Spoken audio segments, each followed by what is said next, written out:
Hello everybody, Dan here with Backyard Flair down in Tucson. If you've ever considered a DIY project like an outdoor fireplace or an outdoor kitchen, building those out of masonry, they're very, very heavy structures, sometimes in the several thousands of pounds if you get to a good sized fireplace. When you're building with that kind of weight, you want to make sure you have a support structure underneath that with regard to a foundation, concrete slab. So what we're going to do here today is we're going to go ahead and show you some of the things that we're doing in preparation for building your fireplace and actually pouring this slab ahead of time. You're going to need to have some wood, some rebar, some wire, concrete, something to mix in, and we're going to be able to show you how to pour that concrete slab the right way. Now, this is not going to tell you how thick that your concrete slab needs to be, because there is no one answer to that question.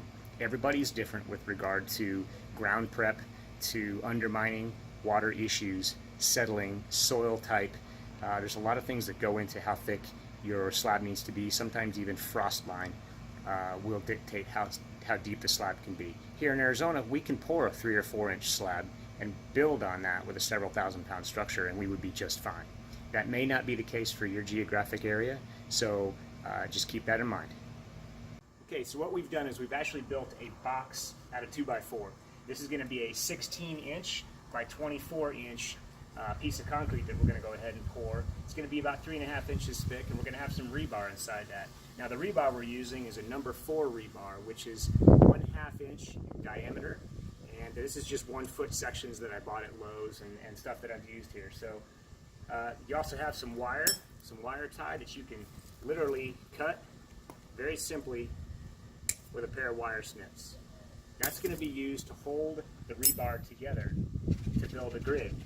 This grid is going to be inside the concrete when you pour, and this is not really to scale, but it's usually about a 1 foot grid that you're going to be building out of rebar. Okay, so what we've got is we've got the mixed concrete right there. I did about a bag and just a little bit more from the second bag. Added the water, and I actually mixed as per the instructions on the bag. It's very important that you do that. So we're going to go ahead and start putting the concrete in the form. What I've done is I've actually put a couple little rocks underneath each end of the rebar. That just holds it off the ground a little bit and gets it inside the middle of the concrete. There are actual small concrete structures, little forms that you can buy for that purpose. I figured my slab is only 3.5 inches thick. Just going to use small rocks to get that done. So we're going to start putting the concrete in the form.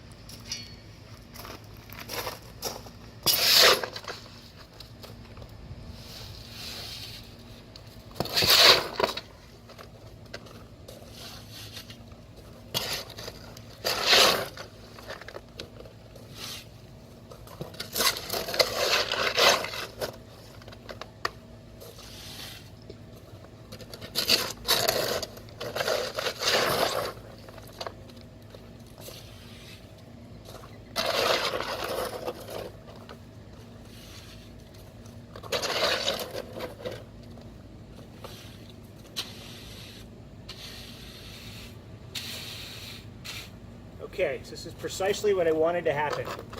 I don't have enough concrete for my form. So what do I do now? One thing that I like to do is just spray this a little bit with some water and mix more concrete. You can simply add it at the end. So here we go.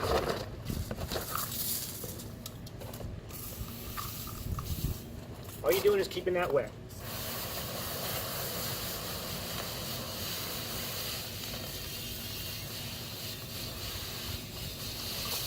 Clean off your tools while you go.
have a lot of concrete in your form, you can actually use some wood to actually sweep off the top.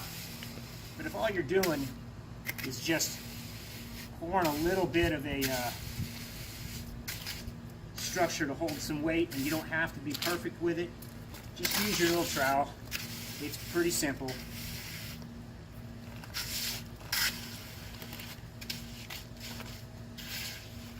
Now keep in mind, this entire slab is going to be covered with your structure. So in a perfect world, you're going to want to agitate. You're going to want to get the air pockets out of here. As far as this demonstration, just going to go ahead and get this thing close.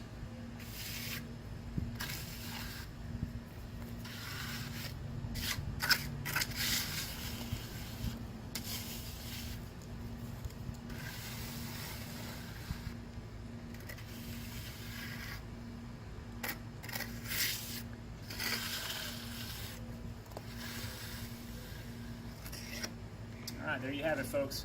It's literally that simple. In another day or so, we'll be able to pull these forms off, and I'll have a perfect 16 by 24 slab of concrete ready to put some block on.